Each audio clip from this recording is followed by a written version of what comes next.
What's going on, everyone? The Act 12 Ganida update just dropped in Undecember, and what an update it is, let me tell you.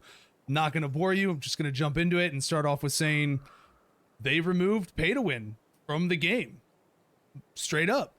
For those of you who know what was on this cash shop before, there was skill gem upgrades for varying different levels all over the place. There were a bunch of passes.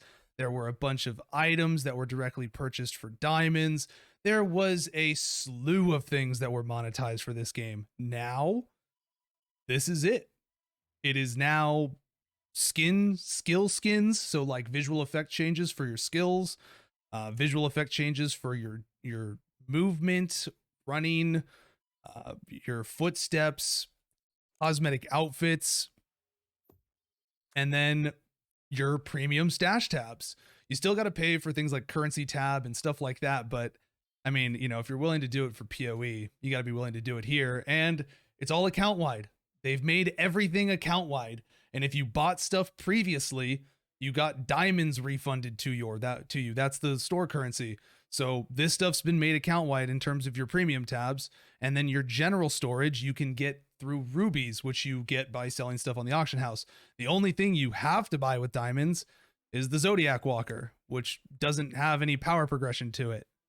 So there's that. You can still pay for the sub, the auto loot pet with rubies as well, or you can pay for it for 400 diamonds also. But in terms of everything that's here, it's all for rubies now, which is obtainable through in-game means, and none of it's power progression related, right? It's like resonant stones, which you can like apply to your maps, but there's nothing here anymore for upgrading your gear. Like there's nothing to make your skills more powerful. They have removed power progression from here. Additionally, with that, alchemy slots used to have to be bought individually per character, and you don't have to now. They are now unlocked through in-game means, and they don't cost anything, and they're account wide, and they're all the same. They don't, have an acceleration limit per slot as they go up. You just unlock them through various in-game means. I'm in Act 5 right now, and I have 3 slots unlocked at the moment from doing the campaign. We're going to unlock the other slots as we reach other milestones throughout the gameplay. Additionally, inventory. Everybody starts with 300 inventory. That's max inventory space. Plain and simple. You get max inventory space now. So when I say that they've removed all of the really egregious monetization that was there in the game, I sincerely mean that when I say it. Including here. There's a season pass that is for free. This is a free season pass for the season servers that have dropped. All right, that's one of the other major things with this update. And it comes with a free skin. This is the skin that you get once you complete all the season challenges. Didn't have to pay to get this. This is completely free. All right. Comes with a, nice leveling ring as well. Rare skill rune upgrade, Candor essence, legendary upgrade essence, title, and then the outfit. This is just a daily login right here that you can claim. And then the Zodiac Pass is their traditional, it's the one battle pass thing that's on here. This is the free track, it has the 1-day pet ability, unstable link runes, upgrade stuff here. And then the paid pass, which I think is about $10, just has some gold and res scrolls on it, some additional stuff. These are really nice for being able to trade. This lets you trade to other players.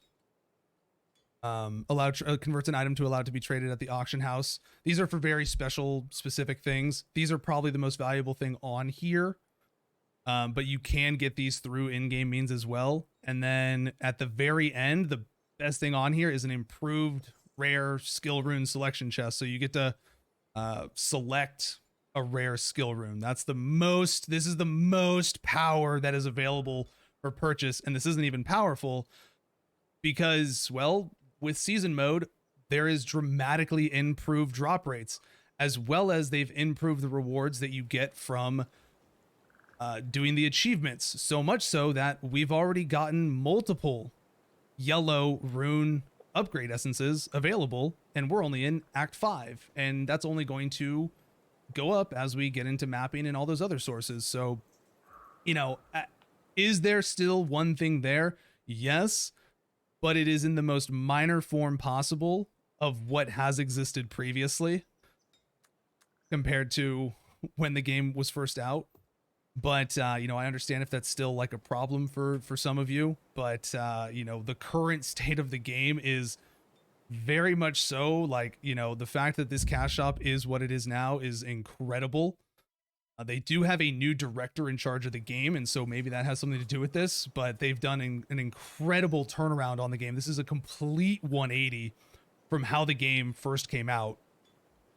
So that is a really big improvement on the front line in general, along with additional quality of life improvements that they made to go with the season mode. So season mode is out. Season mode is now a 3 to 4 month window that runs for the game, and you can see it right here in the bottom right corner, it says, you know, American server season. So this is a seasonal character.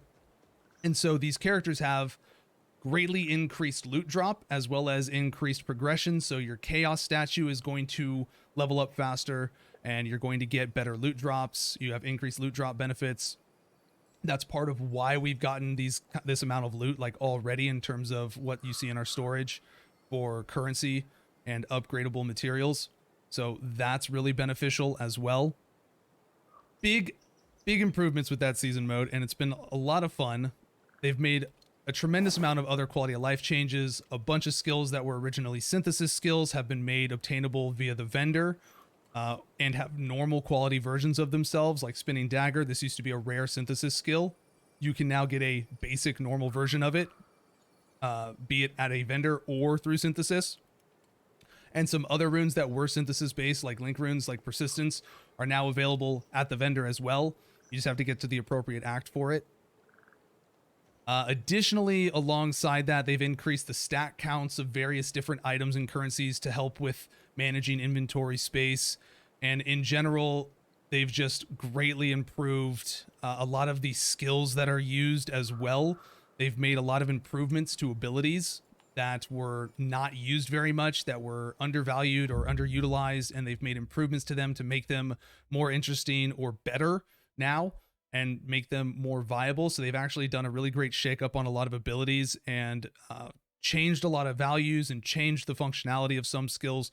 For example, Fissure now has like a deterministic method of acquiring additional cracks to it with spending earth energy, which is a new mechanic element in the game.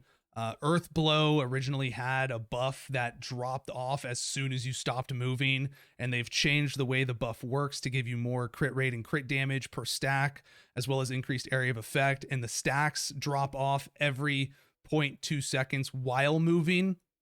So you're not gonna just immediately lose all your stacks. So, you know, you build up a bunch of stacks, you move, you're not gonna lose all of them, you'll just lose partial, build up your stacks again. So you should be able to get to a point where you're going to sit around max stacks pretty comfortably once you get into that mapping stage of things with Earth Blow. So that's an example of an ability that got like a really nice rework change to it. And there's a few others that they've done, but, you know, I'm not going to go through every single ability that they've, you know, reworked and adjusted right now, but you can see everything on the Rune Compendium and where you can get them from, things like that, whether or not they come from a vendor or synthesis and such like that. So a lot of really great improvements have been made. They now function on a global client, as well as the fact that the game now has a global auction house. So if you list an item for buyout, it is available to be purchased from any of the regions, Korea, EU, Asia, any region can buy it. But if you just list an item for bid, then only your respective region can see it and bid on it. But again, if you list it for buyout, it is available globally to be purchased. So that's going to be a nice adjustment as well to keep things constantly available on the market, right? You don't have to worry about your region specifically being low. Man, this is about to happen actually, so I'm glad we're getting this in right now. But, you know, again, it's just been an incredibly better experience playing the game now, and I'm really happy with what they've shown with what we've seen just alone from here. Like, I wish this is how the game had released. It would have done so much better overall, and hopefully this is what they stay with. And if they stick with this, if this is the model they stick to and they do not backtrack and throw in old monetization methods, then I think that Undecember will very much so be throwing its hand into the ring of the ARPGs that people look around to play, because it does have a decent crafting system. It does have a nice mapping system. It has a lot of really satisfying skills to use. Melee doesn't suck. GGG. All right. There's a lot of abilities that are viable in that regard. And it's, you know, it's been a very nice experience to play, and it does have a good story to play through as well. So really awesome to see that for these changes happen for the game. And I'm really happy that they're looking at having it be an actually very approachable free-to-play game for people to play and engage with. So that's all. Just wanted to share what my experience has been having jumped back into Undecember and everything that I found and noticed so far. If you guys enjoyed the video, be sure to drop a like or subscribe. And if you want to catch us on Twitch and you want to ask any more questions, you can catch us on Twitch at twitch.tv/Zav. Take care and have a good one.